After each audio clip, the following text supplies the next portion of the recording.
Dẫu cho ta đã sai khi ở bên nhau, có yêu thương nào mà không có những thương đau. Phải chẳng chỉ là những giận hờn khi em không, nhưng em biết đấy anh yêu em đến thế nào. Biết em đã xa, xa rời vòng tay anh, bước đi kiếm tìm một người sẽ tốt hơn anh. Bên em từng ngày cho em thật nhiều hạnh phúc, em đâu có biết phía sau anh mãi đợi.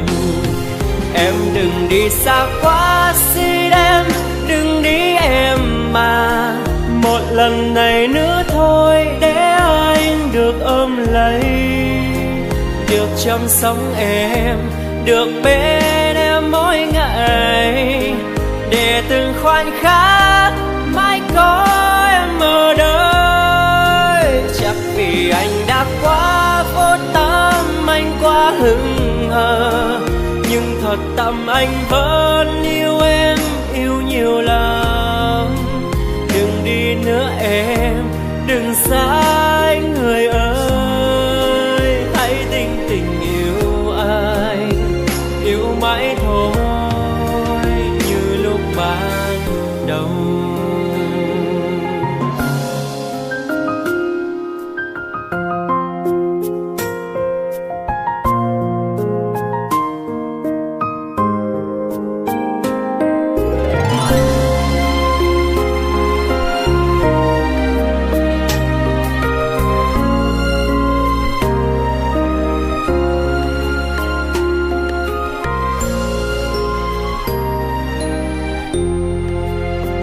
Biết em đã xa, xa rời vòng tay anh, bước đi kiếm tìm một người sẽ tốt hơn anh.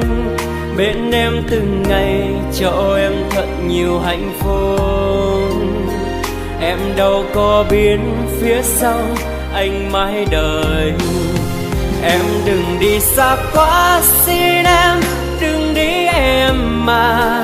Một lần này nữa thôi để anh được ôm lấy, được chăm sóc em, được bên em mỗi ngày, để từng khoảnh khắc mãi có em ở đây. Chắc vì anh đã quá vô tâm, anh quá hững hờ, nhưng thật tâm anh vẫn yêu em, yêu nhiều lắm.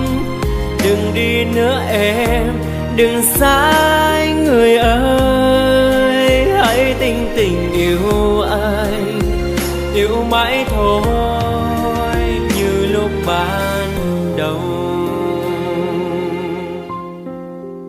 Em đừng đi xa quá xin em, đừng đi em mà. Một lần này nữa thôi để anh được ôm lấy, được chăm sóc em, được bên em mỗi ngày, để từng khoảnh khắc mãi có em ở đây.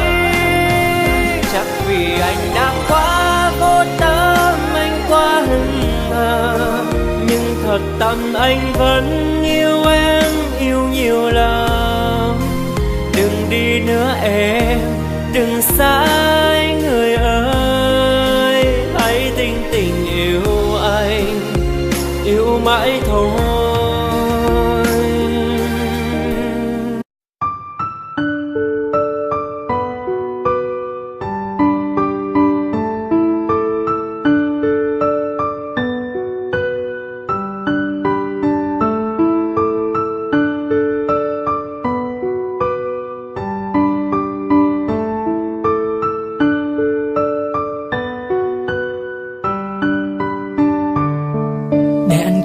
Em nghe nỗi buồn của anh về tháng trước, là thằng con trai ốm nhách với 40 kg, đâu phải ai mơ cũng được. Sáng dậy chạy để trưa ăn cơm, còn chiều làm gì thì chưa biết.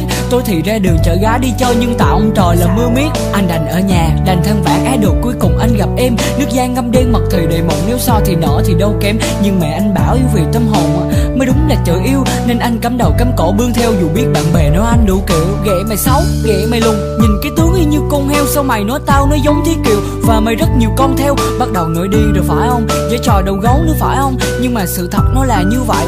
Anh đâu chơi trò vu khống, nhưng mà khổ nổi là anh yêu em. Anh đâu lo miệng đời, chỉ là đôi khi làm biến nhắn tin. Nên anh giả bộ mất công chuyện rồi để em chờ đợi. Để em hỏi thăm đơn giản anh thích vậy. Nhưng mà cho anh hỏi nè, khi nào mình tiếp tục cãi nhau đây?